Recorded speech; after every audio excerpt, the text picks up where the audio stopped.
Yes, I think he'll join us. So thank you very much, ladies and gentlemen of the press. We have a press statement here by the United Opposition on the escalating human rights violations and political intolerance in Kenya and the region. We, the United Opposition, stand before the people of Kenya and the international community gravely alarmed by the heightened descent of our beloved nation into a state of repression, lawlessness, and political persecution. Despite our persistent calls to end arbitrary arrests, abductions, gross violation of human rights, and extrajudicial killings, the Ruto administration seems to be on a race to the bottom, that is to anarchy. In recent days, the country has been plunged into a disturbing pattern of political repression and targeted violence. Most shocking was the brazen abduction of the Honorable Member of Parliament for Juja constituency, the Honorable George Koimburi, whom we have visited this morning, and who was forcefully taken by unidentified assailants on a Sunday. He had gone to church, only to be later found tortured and dumped in a coffee plantation somewhere in Kiambu, literally fighting for his life. The horrifying incident is not isolated. It's part of a chilling trend where elected leaders and citizens, particularly Gen Zs, aligned with the opposition, are being systematically targeted to silence any dissent against this regime. In Kakamega, what was meant to be a peaceful homecoming for our colleague, Honorable Cleophas Malala and the supporters of the DCP party, was quickly turned into a war zone as police deployed excessive force, including live ammunition, to disperse opposition supporters. A few days before, the same cruel pattern faced innocent, peaceful citizens in Bungoma protesting against the grabbing of the Nzoia Sugar Company. This use of disproportionate force on unarmed civilians is not only unlawful, but represents a dangerous erosion of the right to assemble as enshrined in Article 37 of the Constitution of Kenya. Moreover, we have repeatedly raised the alarm over the state-enabled culture of impunity, where political hooligans are mobilized to disrupt opposition events violently. These criminal gangs operate openly, often shielded or even escorted by state security forces. From Busia to Kisumu, Nairobi to Nyeri, opposition meetings have been ambushed, tents destroyed, sound systems and cars vandalized, and citizens assaulted. While the police stand by, or worse, collaborate in this chaos, this is no doubt a state-sponsored political terrorism. We also condemn in the strongest terms possible the murder of two Catholic priests, Father John Minor, who had just recently hosted the second deputy president.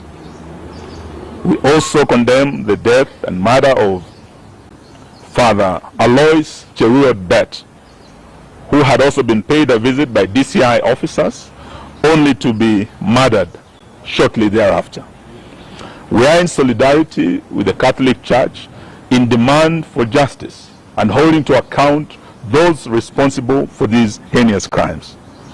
These violations are not only gross violation of the Kenyan Constitution, but also a violation of the African Charter on Human and People's Rights and other international rights statutes, including the Universal Declaration of Human Rights 1948, to which Kenya is a signatory, the International Convention on Civil and Political Rights, ratified by Kenya as far back as 1972, the African Charter on Human and People's Rights, which enshrines the right to liberty, assembly, and freedom of expression. These legally binding instruments obligate the state to protect, not to persecute, any of its citizens without exception. We are deeply disturbed by the growing role of private sector enablers in this crackdown. We call out telecommunication companies, in particular Safaricom, which may have turned a blind eye, or worse, actively collaborated with the regime in surveilling, tracing, aiding, and abducting of these citizens.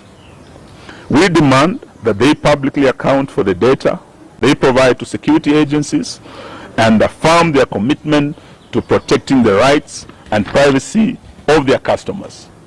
We equally put on notice all political and business elites, those who fund the goon squads, those who lobby for the maintenance of tyranny, and those in the diplomatic community who remain silent as Kenya burns. History will remember your complicity. To the Kenyan people, we say, do not be silenced. The repression we face today is not just about politics. It's about the very soul of our nation. When voices are muted through fear, when leaders are abducted in broad daylight, and when bullets are fired at peaceful gatherings, the silence of one becomes the silence of all. We urge every citizen, civil society groups, religious leaders, and international allies to stand in solidarity with us in demanding, 1, an immediate cessation of politically motivated violence and abductions, enforced disappearances, and extrajudicial killings. 2, accountability for the telecoms and private actors enabling illegal surveillance, tracking, and data breaches.